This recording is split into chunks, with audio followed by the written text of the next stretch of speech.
दोस्तों, गरुड़ पुराण के अनुसार जो मनुष्य ये 7 काम करते हैं उनके प्राण लेने के लिए स्वयं यमराज पृथ्वी पर आते हैं। इन मनुष्यों को मृत्यु से पूर्व ही यमराज के साक्षात दर्शन हो जाते हैं। इस विषय में एक प्राचीन पौराणिक कथा कही जाती है जो आज हम आपको सुनाएंगे। आप सभी इस कथा को ध्यान से जरूर सुने, क्योंकि साक्षात यमराज ने मनुष्यों के कल्याण के लिए बहुत ही ज्ञानवर्धक और जीवन उपयोगी मूल्यवान बातें बताई हैं, जिन्हें सुनकर आप भी धन्य हो जाएंगे। ये कथा जो ज्ञान का सागर है, इसे सुनने मात्र से ही आपके जीवन में महान परिवर्तन होगा। तो चलिए बिना देरी किए शुरू करते हैं वो महान कथा। पवित्र स्वर्गलोक में देवराज इंद्र की दिव्य सभा के निकट देवर्षि नारद अपने सामान्य विचरण पर थे। अपनी वीणा महती को बजाते हुए वे भगवान विष्णु के भजन गुनगुनाते चलते थे। अचानक उनकी दृष्टि यमलोक की ओर जाने वाले मार्ग पर पड़ी। वहां का दृश्य अत्यंत विलक्षण था। यमराज स्वयं अपने महाबलवान भैंसे पर सवार होकर अपना दंड पाश धारण किए किसी गहन विचार में आगे बढ़े जा रहे थे। आमतौर पर यमदूतों को ही धरती से प्राणियों की आत्माएं लाने का दायित्व मिलता था, किंतु यहाँ तो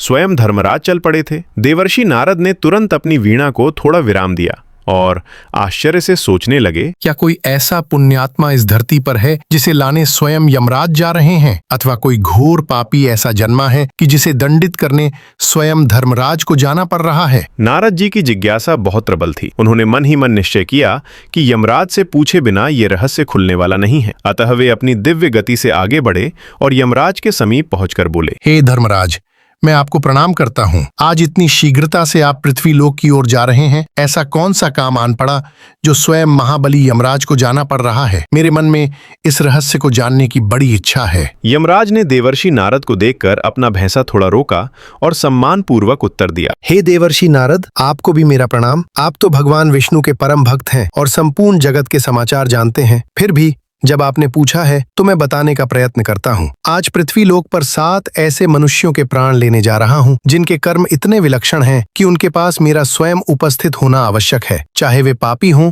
या पुण्यात्मा। ये मेरा अपना नियम है कि जो भी मनुष्य जीवन में ये 7 विशिष्ट कर्म करता है उसे यमलोक लाने के लिए मैं स्वयं जाता हूँ। नारद जी का विस्मय और भी बढ़ गया। वे बोले, हे धर्मराज, मनुष्यों के प्राण लेने के लिए तो आपके यमदूत जाते ही हैं, फिर ऐसी कौन सी विशेषता है कि आपको स्वयं जाना पड़े? क्या वे 7 मनुष्य किसी महान पुण्य के भागी हैं या उनमें कोई घोर पापी भी है? यमराज ने कहा, हे देवर्षि, मैंने कहा ना, चाहे वो पापी हो या पुण्यात्मा, यदि उसने अपने जीवन में ये 7 कार्य किए हैं तो मुझे स्वयं उसके प्राण लेने आना होता है। आप यदि इच्छुक हो तो मेरे साथ चलिए, मैं उन सब के दर्शन भी करा दूंगा और उनके कर्मों का ब्यौरा भी डेट्स बेस्ड देवर्षि। नारद ने भी सोच लिया कि ऐसा सुनहरा अवसर फिर शायद ही मिले जब स्वयं धर्मराज के साथ पृथ्वी लोक पर जाकर उन मनुष्यों के बारे में जाना जा सके। अतः वे बोले, हे धर्मराज, ये मेरा सौभाग्य होगा, मैं अवश्य आपके साथ चलूंगा, कृपया मार्गदर्शन करें। इतना सुनते ही यमराज ने अपने भैंसे को निर्देश दिया और यमलोक की सीमाओं को पार कर वे देवर्षि नारद के साथ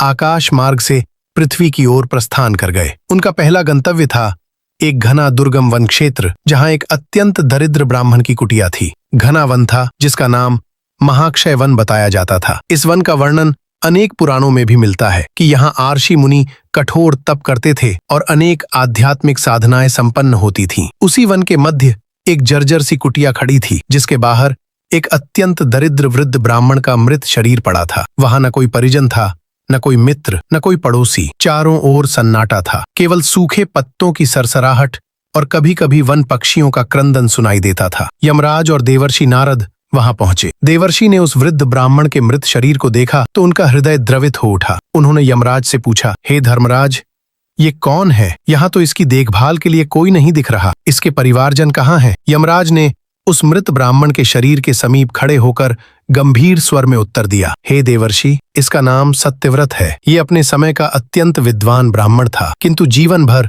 इसने सत्य का पालन किया। इसने कभी असत्य नहीं बोला, कभी किसी के साथ छल कपट नहीं किया और धर्म के मार्ग से तनिक भी विचलित नहीं हुआ। परिणाम ये हुआ कि ये गरीबी से उबर नहीं पाया। समाज ने इसका तिरस्कार किया क्योंकि सत्य बोलते समय कई बार ये लोगों को अप्रिय भी लगता था। इसके वचनों की कठोर सत्यता के कारण लोगों ने इसे दरिद्र बनते देखा। कोई इसकी सहायता को आगे नहीं आया। अंततः परिवारजन भी इससे दूर हो गए। नारद जी ने आगे पूछा, हे धर्मराज, किंतु यह स्थिति इस पर क्यों आई? क्या केवल सत्य बोलने के कारण? यमराज ने विस्तार से समझाया, देखिए, इस संसार में कई मनुष्य मिलेंगे जो छल, कपट झूठ और बेईमानी के माध्यम से धन या सुविधाओं का अर्जन कर लेते हैं। सत्यव्रत ने ऐसा कभी नहीं किया। इसने सदैव सत्य का साथ दिया। शास्त्रों में कहा गया है, सत्यम वद धर्मम चर, अर्थात सदैव सत्य बोलो और धर्म के मार्ग पर चलो। इसने अपना सारा जीवन इसी सिद्धांत पर जिया। हो सकता है भौतिक दृष्टि से इसका जीवन संघर्षमय रहा हो, किंतु आध्यात्मिक दृष्टि से ये महान पुण्यात्मा है। नारद जी ने उसकी असहाय स्थिति देख व्यथित होते हुए कहा, हे धर्मराज, क्या इसने जीवन में कभी कोई पाप किए हैं? क्या इसने कभी दूसरों का मन दुखाया है? यमराज बोले, ये सत्यव्रत बड़ा ही विनम्र था। सत्य बोलते समय भी ये किसी का अनादर नहीं करता था। अत्यंत विनम्रता पूर्वक अपने विचार रखता था। लेकिन सत्य कटु होता है, कई बार लोगों को असुविधा हो जाती है, किंतु इसके पुण्य इतने महान हैं कि इसको स्वयं लेने के लिए मुझे आना पड़ा। ये मेरा नियम है कि जो मनुष्य जीवन भर सत्य का पालन करता है और किसी को कष्ट पहुंचाए बिना धर्म के मार्ग पर अटल रहता है, उसे ले जाने के लिए मैं स्वयं आता हूँ, चाहे वो व्यक्ति धन संपदा से वंचित ही क्यों न रहा हो। अब यमराज ने अपने दिव्य अधिकार से सत्यव्रत की आत्मा को उसके मृत शरीर से निकाल लिया। जैसे ही आत्मा बाहर निकली, उसके मुख पर एक अद्भुत तेज था। सत्यव्रत की आत्मा ने देवर्षि और यमराज को प्रणाम किया। यमराज ने उसे सांत्वना दी और इशारा किया कि उसे आगे चलना है। नारद जी के मन में प्रसन्नता हुई कि सत्यव्रत ने भौतिक कष्टों के बावजूद महान जीवन जिया। वो सत्य का महत्व समझ गए और उन्होंने सोचा, इस संसार में सत्य का पालन करना आसान नहीं, किंतु जो ऐसा कर लेता है वो सच में महान पुण्य अर्जित करता है। इस प्रकार यमराज ने सत्यव्रत के प्राण लेकर उसे अपने दिव्य मार्ग पर आगे प्रस्थित कर दिया। तत्पश्चात यमराज और देवर्षि नारद आकाश मार्ग से आगे बढ़ चले। यमराज का भैंसा आकाश में बड़े वेग से उड़ रहा था और देवर्षि नारद उनके साथ साथ चल रहे थे। तभी नारद जी ने पूछा, हे धर्मराज, अगला स्थान कहाँ है और अब हम किसके प्राण लेने के लिए जा रहे हैं? यमराज ने उत्तर दिया, हे देवर्षि, अब हम श्रीवर्धनपुरी नामक नगर की ओर चल रहे हैं। वहाँ एक हरिदास नामक मनुष्य की मृत्यु हुई है। वो एक ऐसा मनुष्य था जिसने जीवन पर्यंत मातृ देवो भव, पितृ देवो भव, आचार्य देवो भव के सिद्धांतों का पालन किया। उसने अपने माता पिता और गुरुजन की इतनी सेवा की है कि उसके पुण्य भी अपार हैं। अतः उसके प्राण लेने के लिए मुझे स्वयं जाना आवश्यक है। नारद जी ने कहा, यह सच में सौभाग्य की बात है कि आज मुझे आपके साथ ऐसे पुण्य आत्माओं का दर्शन करने का अवसर मिल रहा है। आइए देखें उस हरिदास को। कुछ ही क्षणों में वे श्रीवर्धनपुरी नामक प्राचीन नगर के उपनगर में पहुंचे। वहां एक छोटी सी कुटिया थी, किंतु उसके बाहर कुछ लोग दुखी मुद्रा में खड़े थे। वहां कुटिया के सामने पहुंचने पर देवर्षि ने देखा कि एक जवान पुरुष मृत अवस्था में पड़ा था और उसके वृद्ध माता पिता बिलख बिलख कर रो रहे थे। देवर्षि नारद ने कहा, हे धर्मराज, ये युवक तो काफी युवा दिखाई देता है। इसके माता पिता बहुत वृद्ध हैं। ऐसा कौन सा कर्म था जिसके कारण इस युवक ने इतनी जल्दी अपना शरीर त्याग दिया? यमराज ने समझाया, हे देवर्षि, इस युवक ने जीवन भर अपने माता पिता की सेवा की। जवानी में भी जब इसे स्वयं गृहस्थी बसाने का समय था, इसने अपने लाभ हानि से अधिक अपने माता पिता की सुख सुविधा का ध्यान रखा। उसके माता पिता अस्वस्थ रहते थे, फिर भी वो अपनी सामर्थ्य भर उनका उपचार कराता, उनकी देखभाल करता, उनके मन की इच्छा समझने का प्रयास करता। मनुस्मृति में कहा गया है, माता पिता देवताओं के समान हैं। जो मनुष्य अपने माता पिता की सेवा करता है, उनका अनादर नहीं करता,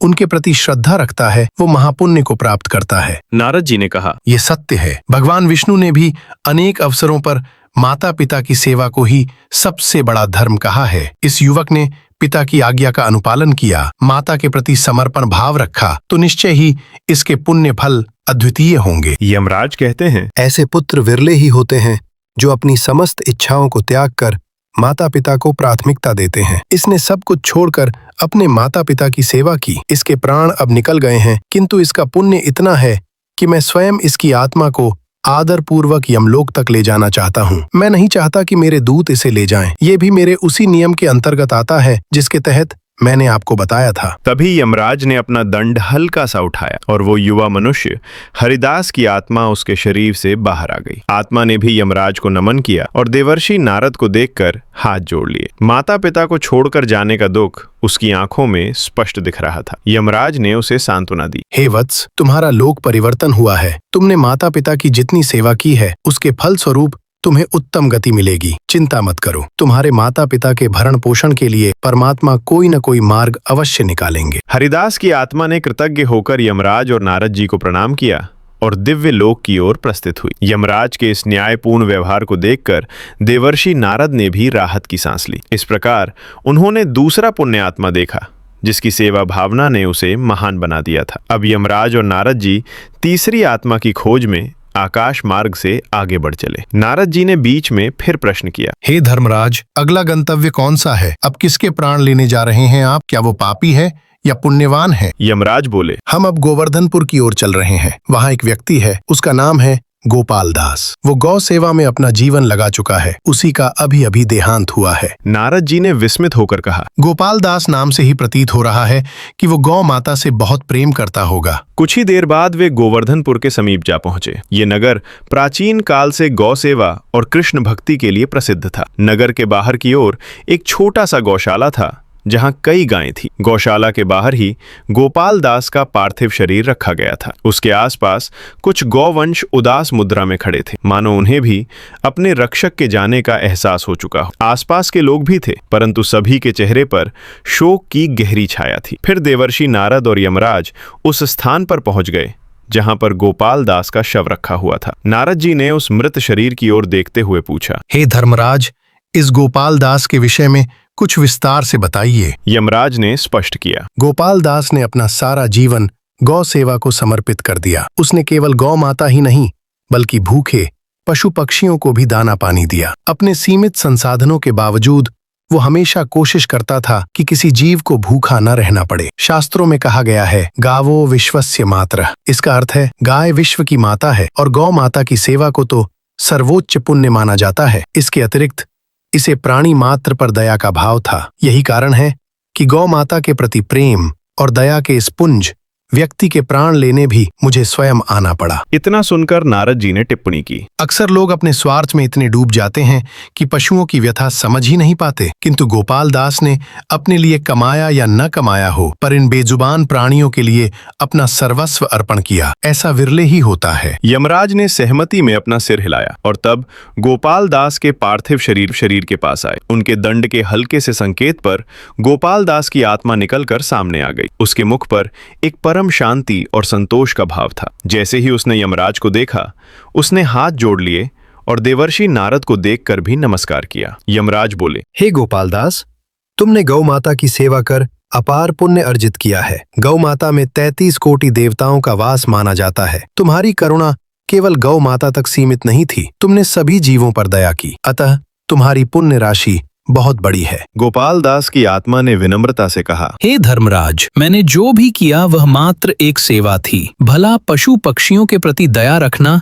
कोई परमार्थ तो नहीं, यह तो हम मनुष्यों का कर्तव्य होना चाहिए। यह सुनकर नारद जी ने प्रसन्न मन से कहा, हे गोपाल दास, तुम्हारा यही विचार तुम्हारी महानता को दर्शाता है वत्स। इसके पश्चात गोपाल दास की आत्मा ने कृतज्ञ होकर यमराज और नारद जी को प्रणाम किया और दिव्य लोक की ओर प्रस्थित हुई। इसके बाद यमराज और देवर्षि नारद ने फिर अपनी यात्रा आगे बढ़ाई। आकाश मार्ग से चलते चलते दोनों अगले नगर की ओर पहुंचे। इस नगर का नाम था मधुपुरी, जो अपनी भक्ति परंपरा के लिए प्रसिद्ध है। यहाँ अनेक भक्तजन भगवान विष्णु की पूजा, तुलसी की सेवा और कीर्तन आदि करते हैं। यमराज और नारद जी ने थोड़ी दूरी से ही देखा कि एक घर के आंगन में कुछ स्त्रियां विलाप कर रही थीं। घर की दहलीज पर एक दिवंगत स्त्री का पार्थिव शरीर रखा हुआ था। वो लगभग मध्यम आयु की प्रतीत हो रही थी। उसके समीप ही तुलसी का एक हरा भरा पौधा लगा हुआ था, जिसके नीचे दीपक अभी भी जल रहा था। देवर्षि नारद ने पूछा, हे धर्मराज, क्या यही वो स्त्री है जिसके प्राण ले जाने के लिए आप स्वयं जा रहे हैं? यमराज ने पुष्टि की, हाँ देवर्षि, इस स्त्री का नाम पद्माबाई था। ये प्रतिदिन प्रातः स्नान के बाद तुलसी को जल चढ़ाती, उसके समक्ष दीपक प्रज्वलित करती और भगवान विष्णु के नाम का जाप करती थी। तुलसी को वैष्णव परंपरा में अत्यंत पवित्र माना गया है। ये देवी स्वयं धरती पर अवतरित हुई हैं, जिनके पूजन से मनुष्य को अपार पुण्य की प्राप्ति होती है। तुलसी दलम अर्पयामि। देव जरा सा तुलसी दल भी भगवान विष्णु को अत्यंत प्रिय है, अतः पद्माबाई ने अपनी भक्ति और समर्पण के कारण विशिष्ट स्थान पाया है। फिर घर के आंगन में प्रवेश करते ही यमराज व नारद जी ने देखा कि कुछ पड़ोसी स्त्रियां पद्माबाई की देह के पास बैठी थीं। उसके पति और पुत्रियां भी विलाप कर रहे थे। घर के आंगन में वह तुलसी चौरा था जहां पद्माबाई रोज जल चढ़ाया करती थीं। वहां एक कलश रखा था जिसमें गंगा जल था और एक छोटा दीपक अभी तक टिमटिमा रहा था। नारद जी ने कौतूहल पूर्वक पूछा, हे धर्मराज, तुलसी की पूजा में ऐसा क्या महत्व है जो आपने स्वयं आने का नियम बना रखा है? यमराज ने विस्तार से समझाया। तुलसी स्वयं लक्ष्मी स्वरूपा है। तुलसी शब्द का अर्थ ही अनूठा, अद्वितीय होता है। पद्म पुराण और अन्य कई ग्रंथों में वर्णन आता है कि तुलसी व्रत, तुलसी पूजन करने वाले मनुष्य के बड़े से बड़े पाप नष्ट हो जाते हैं। भगवान विष्णु के समक्ष यदि तुलसी दल चढ़ाया जाए तो वह अत्यंत प्रसन्न होते हैं। पद्माबाई ने अपने जीवन में यह नियम कभी नहीं तोड़ा। बरसात हो या सर्दी, उसने प्रतिदिन तुलसी को जल दिया, दीप जलाया और भक्ति भाव से स्तुति की। ये भक्ति व सेवा का अद्भुत मेल है। इतना कहकर यमराज ने पद्माबाई के शव के निकट जाकर अपना दंड उठाया, संकेत दिया और उसकी आत्मा शरीर से निकलकर सामने आ गई। वह आत्मा अत्यंत शांत और दिव्य प्रतीत हो रही थी। उसने झुककर यमराज व नारद जी को प्रणाम किया। यमराज ने स्नेहिल स्वर में कहा, हे पद्माबाई, तुमने घर गृहस्थी के दायित्व निभाते हुए भी जिस समर्पण भाव से तुलसी पूजन किया है वह अनुकरणीय है। धर्म के मार्ग पर चलते हुए, गृहस्थ धर्म का पालन करते हुए भी परमात्मा की भक्ति संभव है। तुमने यही संदेश दिया है। पद्माबाई की आत्मा ने उत्तर दिया, हे धर्मराज, ये सब तो भगवान की कृपा है। मैंने केवल अपने मन और विश्वास का पालन किया। मुझे नहीं पता था कि इसके ऐसे दिव्य फल भी मिलेंगे। इसके उपरांत पद्माबाई की आत्मा भी यमलोक जाने हेतु तैयार हो गई। पीछे उसका परिवार विलाप करता रहा, परंतु यमराज ने बिना विलंब किए आगे प्रस्थान का निश्चय किया। देवर्षि नारद भी साथ थे। वे सोच रहे थे, इस संसार में भक्ति और श्रद्धा के कितने ही रूप हैं, किंतु सत्य, सेवा भाव, गौ सेवा और अब तुलसी पूजन, हर एक कार्य व्यक्ति को दिव्य बना देता है। यमराज का भैंसा अब उन्हें मध्य देश के एक प्राचीन नगर इंदुपुर की ओर ले जा रहा था। ये नगर चंद्रवंश के किसी प्राचीन राजा के नाम पर बसा बताया जाता था। वहां एक वृद्ध स्त्री का देहांत हुआ था, जिसका नाम सुभद्रा देवी था। वह एक दीनहीन अवस्था में रहती थी, किंतु उसकी भक्ति और उपासना बहुत ऊंचे स्तर की थी। यमराज ने संकेत दिया कि अब अगला गंतव्य वहीं है। नारद जी ने मार्ग में ही पूछ लिया, हे धर्मराज, ये सुभद्रा देवी कौन है? इसने ऐसा कौन सा पुण्य किया है जो आप स्वयं इसे भी लेने जा रहे हैं? यमराज ने कहा, हे देवर्षि, इस स्त्री ने अपने जीवन में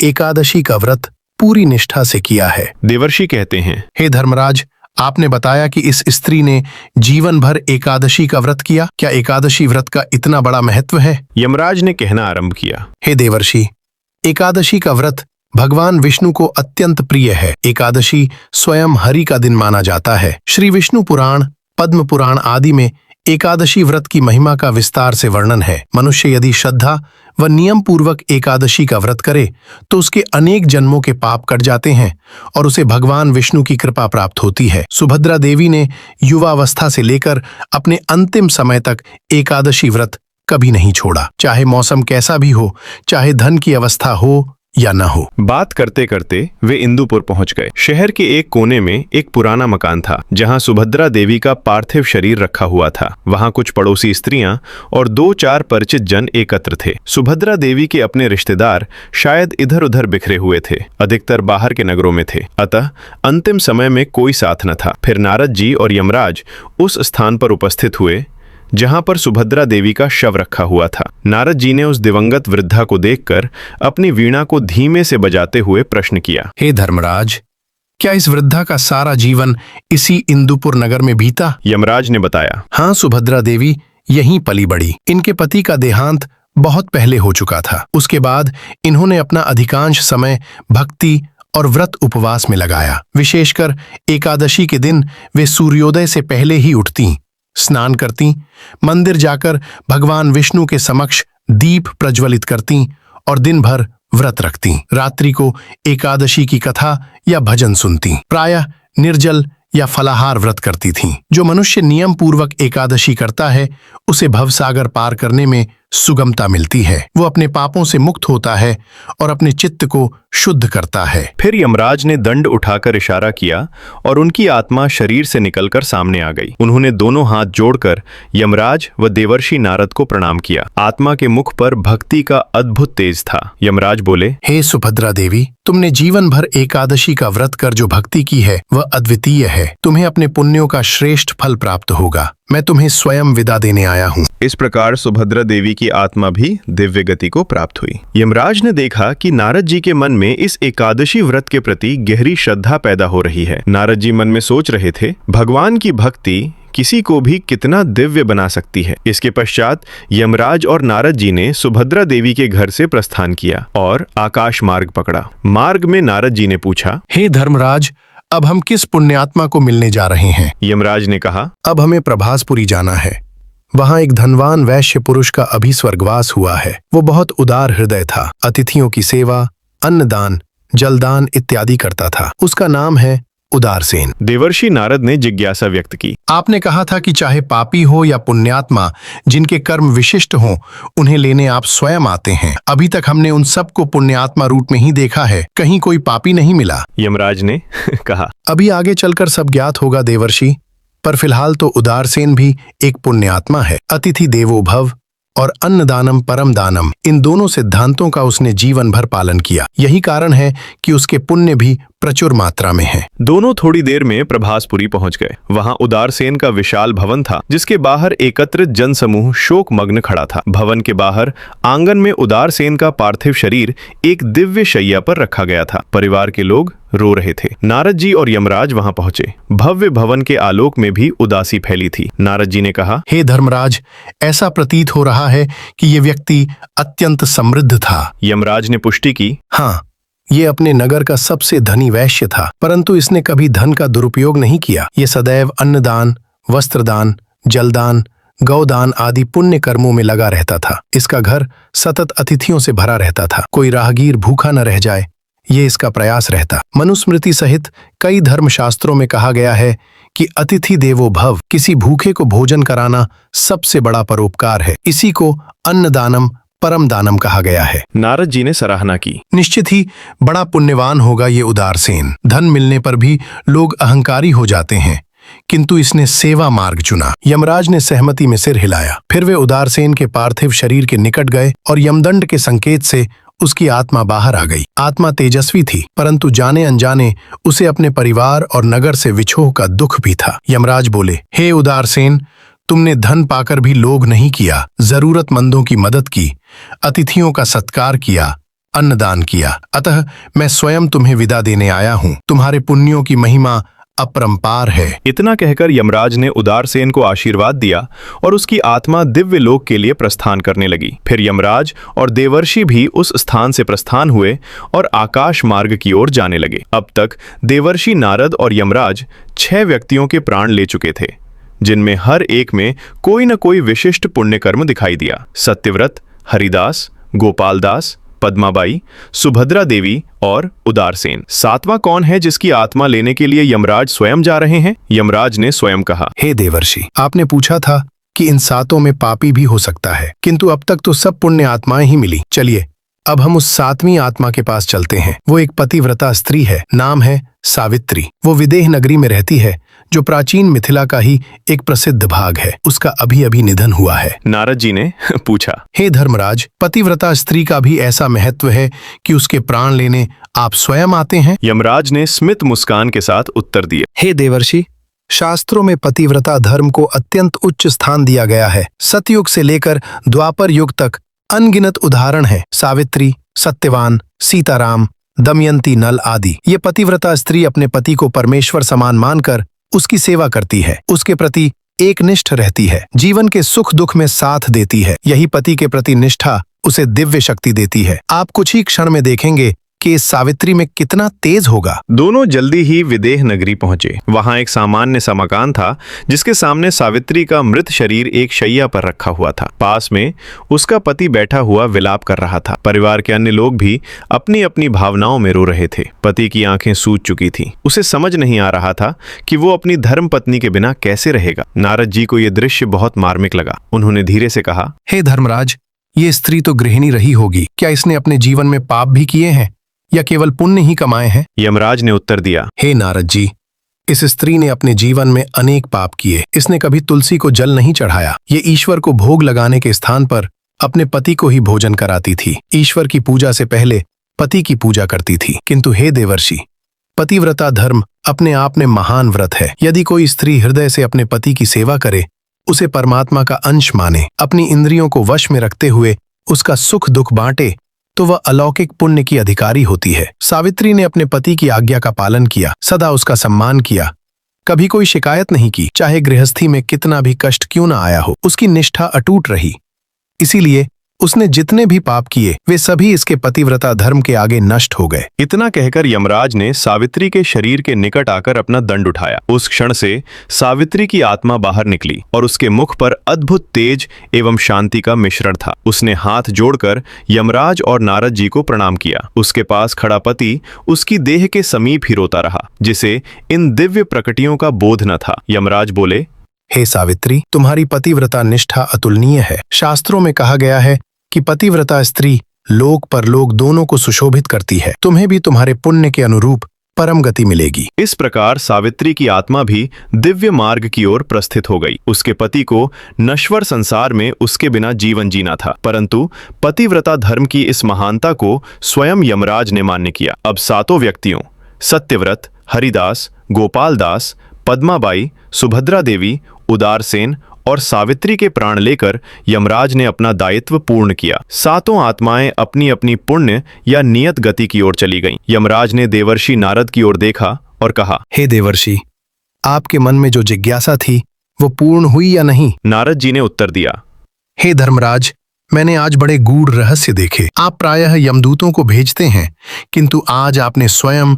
इन 7 मनुष्यों के प्राण लिए। अब मैं समझ पाया हूं कि ये 7 कर्म कितने महान हैं। सत्य का पालन, माता पिता व गुरु की सेवा, गौ सेवा और प्राणी मात्र पर दया, तुलसी की पूजा और भक्ति, एकादशी व्रत का पालन, अतिथि सेवा व अन्नदान और पतिव्रता धर्म। ये सच में बहुत ही विलक्षण नियम है जो आपने बनाया है। यमराज ने कहा, हाँ देवर्षि, ये सातों कर्म मनुष्य को पवित्रता, सेवा और धर्म की भावना से जोड़ते हैं। अब प्रश्न उठता है कि क्या केवल यही 7 कर्म हैं जो मनुष्य को महान बनाते हैं? उत्तर यह है कि धर्म के और भी कई रूप हैं, किंतु ये 7 ऐसे प्रमुख कर्म हैं जिन्हें करने वाला मनुष्य निस्संदेह दिव्य पुण्य का अधिकारी बनता है। मेरी व्यवस्था में चाहे कोई कितना भी बड़ा पापी क्यों न हो, यदि उसने सच्चे हृदय से इनमें से किसी एक कर्म को भी सिद्धता से कर लिया तो उसे मेरे द्वारा विशेष सम्मान मिलता है। और यदि किसी ने जीवन भर इन 7 की साधना की हो तो मैं स्वयं उसे लेने आता हूँ। नारद जी ने हाथ जोड़कर कहा, हे धर्मराज, आपकी न्यायप्रियता व नियमावली अद्वितीय है। आज आपने मेरा हृदय प्रसन्न कर दिया। मैं इस ज्ञान को अवश्य ही लोक कल्याण के लिए बांटना चाहूंगा, जिससे अधिकाधिक लोग सत्य, सेवा, दया, भक्ति व धर्म के मार्ग पर अग्रसर हों। यमराज ने आशीर्वचन दिया। जरूर देवर्षि, आप स्वयं नारद हैं जो संपूर्ण त्रिलोक में विचरण करते हैं और हरि भक्ति का प्रचार करते हैं। जो भी मनुष्य इन 7 कर्मों को समझकर अपना जीवन धन्य करेगा वह निश्चित रूप से उत्तम गति प्राप्त करेगा। इतना कहकर यमराज ने नारद जी को प्रणाम किया और अपना भैंसा मोड़कर यमलोक की ओर प्रस्थान कर गए। देवर्षि नारद ने भी उन्हें प्रणाम किया और अपने स्वभाव अनुसार वीणा बजाते हुए भगवान नाम का गुणगान करते हुए देवलोक की यात्रा करने लगे। इस प्रकार इस प्राचीन कथा का भावार्थ यह है कि मनुष्य के कर्म ही उसे महान या तुच्छ बनाते हैं। सत्कर्मों की महत्ता सदा से वर्णित है, किंतु अनेक बार हमें यह भान नहीं रहता कि हमारे छोटे छोटे दिखने वाले कर्म भी अलौकिक पुण्य प्रदान कर सकते हैं। सत्यव्रत की कथा हमें सिखाती है कि जीवन भर सत्य का पालन करने से भले ही लौकिक सुख कम मिले, परंतु आध्यात्मिक महानता अवश्य प्राप्त होती है। हरिदास के उदाहरण से पता चलता है कि मातृ, पितृ और गुरु सेवा सबसे बड़ा धर्म है। जो इसे निभाता है वह धन वैभव की परवाह किए बिना भी अमूल्य पुण्य अर्जित करता है। गोपाल दास ने गौ माता और प्राणी मात्र पर दया की महिमा बताई। जीव दया से बड़ा कोई धर्म नहीं। पद्माबाई ने तुलसी की नित्य पूजा करके दिखाया कि भक्ति और श्रद्धा का एक छोटा सा अनुष्ठान भी मनुष्य को कितना ऊंचा उठा सकता है। सुभद्रा देवी ने एकादशी व्रत का महत्व बताया, जिसके पुण्य फल अनंत हैं और जो मनुष्य का चित्त पवित्र कर परमात्मा की भक्ति में लगा देता है। उदारसेन ने अन्नदान, अतिथि सेवा और दान पुण्य की महानता दर्शाई। अतिथि देवो भव तथा अन्नदानम परम दानम जैसे वचनों को चरितार्थ किया। सावित्री ने पतिव्रता धर्म के महत्व को समझाया, जहां पति पत्नी के पारस्परिक प्रेम और निष्ठा को ईश्वरीय स्थान प्राप्त है। इन सातों ने अपना जीवन भले ही अलग अलग परिस्थितियों में बिताया, लेकिन एक बात सब में समान थी, धर्म में आस्था और मानवीय मूल्यों का सम्मान। इसी कारण इन सब के प्राण लेने के लिए यमराज स्वयं आए। इति श्री यमराज नारद संवाद कथाया सप्त महत्र कर्माणा महिमा संपूर्ण। तो दोस्तों, उम्मीद है आपको यह कथा पसंद आई होगी। वीडियो को लाइक जरूर करें और कमेंट में जय श्री कृष्ण अवश्य लिखें। साथ ही चैनल को सब्सक्राइब करें। आप सभी का धन्यवाद।